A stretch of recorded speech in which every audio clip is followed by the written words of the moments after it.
കന്യാദാനം serial റിവ്യൂവിലേക്ക് എല്ലാവർക്കും സ്വാഗതം.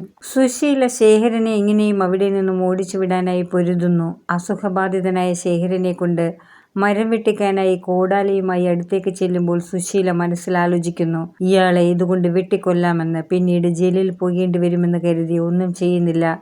ശ്വാസം മുട്ടുമായി ജീവിക്കുന്ന ശേഖരൻ ഒരു കണക്കിന് പാടുപെട്ട് മരം വെട്ടിയിരുന്നു. അയാളുടെ കൈകൾ മൊത്തം പൊട്ടി ഭക്ഷണം കഴിക്കാൻ പോലും കഴിയാതെ ഇരിക്കുമ്പോൾ അനുപമ അത് കാണുകയും ഇന്ദ്രനോട് പറയുകയും ചെയ്യുന്നു. ഇന്ദ്രൻ സുശീലയോട് ദേഷ്യപ്പെടുന്നു.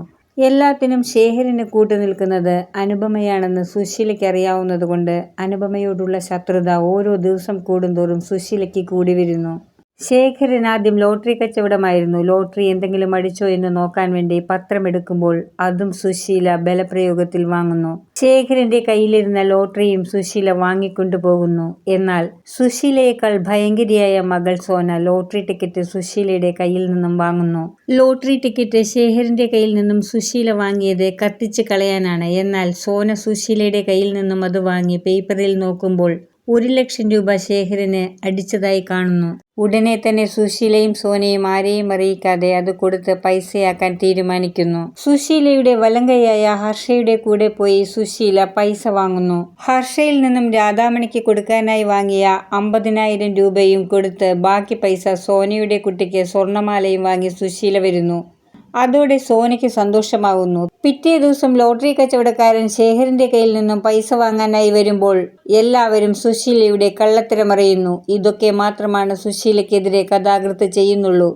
പിന്നീട് എല്ലായിടത്തും സുശീലയ്ക്ക് വിജയമാണ് ഇപ്പോഴും കാണിച്ചുകൊണ്ടിരിക്കുന്നത്. സുശീല ശേഖരനോട് ചെയ്ത ചതി അറിഞ്ഞ ശ്യാം, അമ്മ എന്ത് വേണമെങ്കിലും ചെയ്തോട്ടെ, പക്ഷെ നീ അതിനൊന്നും കൂട്ടു നിൽക്കരുതെന്നും ശ്യാമമ്മളുടെ കഴുത്തിൽ ആ മാലയിട്ടാൽ ഞാനത് പൊട്ടിച്ച് ദൂരെ കളയുമെന്നും പറയുന്നു. അമ്മയോടൊപ്പം ചേർന്നാൽ എന്നെ എന്തു ചെയ്യുമെന്ന് സോന ശ്യാമിനോട് വെല്ലുവിളിച്ച് ചോദിക്കുമ്പോൾ ശ്യാം സോനയെ അടിക്കാൻ പോകുന്നത് സുശീല കണ്ടുവരുന്നു. എന്റെ മകളെ അടിക്കാനും മാത്രം നീ വളർന്നോ? അവളോട് മാപ്പ് പറഞ്ഞില്ലെങ്കിൽ ഈ വീട്ടിൽ നിന്നും നീ ഇപ്പോൾ തന്നെ ഇറങ്ങണമെന്ന് സുശീല ശ്യാമിനോട് പറയുന്നു. സോനയെ നോക്കിയിട്ട് ശ്യാം ആ വീട്ടിൽ നിന്നും ഇറങ്ങിപ്പോകുന്നു. ശ്യാം പോയതിനു ശേഷം ശേഖരൻ അനുപമയോട് നടന്നതെല്ലാം പറയുന്നു. എല്ലാം കേട്ട അനുപമ ശേഖരനോട് ചോദിക്കുന്നു, അച്ഛൻ എന്തിനാണ് അമ്മ പൈസ വാങ്ങിയിട്ട് പ്രതികരിക്കാതെ ഇരിക്കുന്നതെന്ന്. പൈസ അവർ എടുത്തോട്ടെ, പക്ഷേ ഞാൻ കാരണം സോനയും ശ്യാമും തമ്മിൽ പിണങ്ങരുതെന്നും ശ്യാമിനെ എത്രയും വേഗം തിരിച്ചു കൊണ്ടുവരണമെന്നും ശേഖരൻ അനുപമയോട് പറയുന്നു. ശേഖരനെ എന്തെങ്കിലും കാരണങ്ങൾ ഉണ്ടാക്കി അവിടെ നിന്നും പുറത്താക്കാൻ വേണ്ടി സോനയുടെ കുഞ്ഞിനെ അനുപമയെ ഏൽപ്പിക്കുന്നു സുശീല. എന്നാൽ അനുപമ കുഞ്ഞിനെ കുറച്ചുനേരം ശേഖരന്റെ കയ്യിൽ കൊടുത്തിട്ട് കുഞ്ഞിനെ നോക്കാൻ പറഞ്ഞ് മറ്റെന്തിനോ പോകുന്നു. അതേസമയം സോന അത് കണ്ടുവരുന്നു. നിങ്ങളോട് ആരാണ് ഇയാളുടെ കയ്യിൽ കുഞ്ഞിനെ കൊടുക്കാൻ പറഞ്ഞതെന്ന് സോന ചോദിക്കുന്നു. സോനയും അനുപമയെ ഒറ്റപ്പെടുത്താൻ വേണ്ടിയാണ് സുശീല ഇങ്ങനെയൊക്കെ ചെയ്തുകൊണ്ടിരിക്കുന്നത്. വീഡിയോ കാണുന്നവർ ഇഷ്ടപ്പെടുകയാണെങ്കിൽ സബ്സ്ക്രൈബ് ചെയ്യാനും ബെല്ലൈക്കൺ അമർത്താനും മറക്കരുത്.